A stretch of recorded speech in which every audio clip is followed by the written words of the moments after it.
Hello guys, welcome back to my channel সাথী.সায়ন্তন blog. সকলকে জানাই শুভ নববর্ষ। নতুন বছরটা শিবের মাথায় জল ঢেলেই শুরু করলাম। বাবা বড়কাছারি মন্দিরে চলে এসেছি পুজো দেওয়ার জন্য। এখান থেকে এখন ঘটি করে জল তুলে নেব শিবের মাথায় ঢালার জন্য। পুজো দেওয়ার জন্য বাড়ি থেকে সমস্ত কিছু আমাদের আনা হয়েছিল, এখান থেকে কিছু কিনতে লাগেনি। এখানে খুব সাবধানেই নামছিলাম যাতে না পড়ে টরে যায়। ওর কাছে আমার ঘটিটা ছিল, আমি ওর কাছ থেকে ঘটিটা নিয়ে জল তুলে নিলাম। আমি উঠে আসার পর ও নামলো, যেহেতু ও ফোনটা ধরেছিল বলে তখন ও নামতে পারিনি, আমার পরে নেমেছিল। মাথায় জল দিয়ে এলো।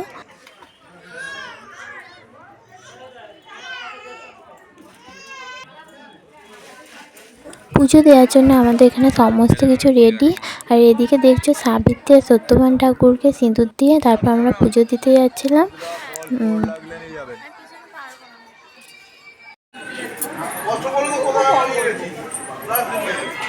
প্রথমেই আমরা মন্দিরটা চারপাশে 3 পাক ঘুরে নিই।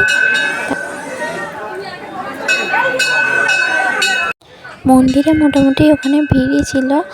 আর এখানে তোমাদের দেখাচ্ছি, অনেকে দেখো এখানে কতটা ভিড় ভিতরটায়। আর এদিকে দেখো মন্দির দিচ্ছে। ভিতরে তো গিয়ে ভিডিও করতেই পারবো না, তো এখানেই ভিডিওটা এখন স্টপ করে দিয়ে আবার ভিডিওটা শুরু করব।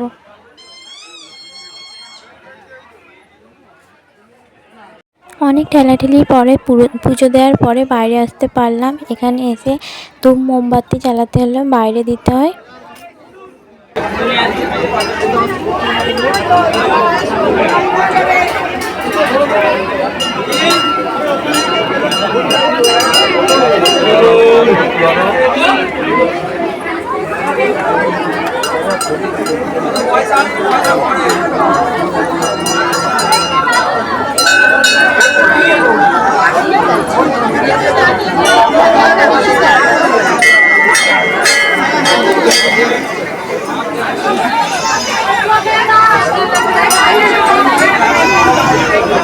তো আমাদের পুজো দেওয়া কমপ্লিট হয়ে গেছে। আমরা এখন দাঁড়িয়ে আছি, বান্ধবীর জন্য দাঁড়িয়ে আছি। ওরা পুজো দিয়ে বেরোলে একসাথে বাইরে বেরোচ্ছে।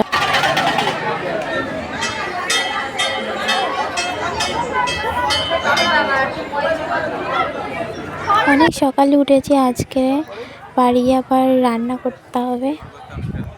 এখানে এই পার্কটাতে সবাই দাঁড়িয়ে থেকে একটু সময় কাটালাম, ফটো তুললাম, একটু মজা করলাম। এখানে দাঁড়িয়ে থেকে মনে হলো পিছনের ভিউটা খুব সুন্দর লাগছে, তাই একটু ভিডিও করে নিলাম। দেখো কি সুন্দর লাগছে। এখানে এই পার্কের এখানে কাজ চলছে এখন। দেখো বসার জায়গা ছিল সেখানে, এখানে পুরো টাইমটা দাঁড়িয়ে কাটিয়েছি। তো এবার বাড়ির দিকে রওনা দিলাম। চলো। এখানে কিছু রাস্তাটা ভালো ছিল আর কিছু রাস্তাটা খুবই খারাপ ছিল, আর প্রচণ্ড ধুলো ছিল, গরমও সেরকম, আর ভালোই লাগছিল না। মনে হচ্ছিল কখন বাড়ি পৌঁছাতে পারি। তো চলো যাওয়া যাক বাড়ি। তো আজকের ব্লগটা এখানেই শেষ করলাম, নেক্সট ব্লগে আবার দেখা হবে।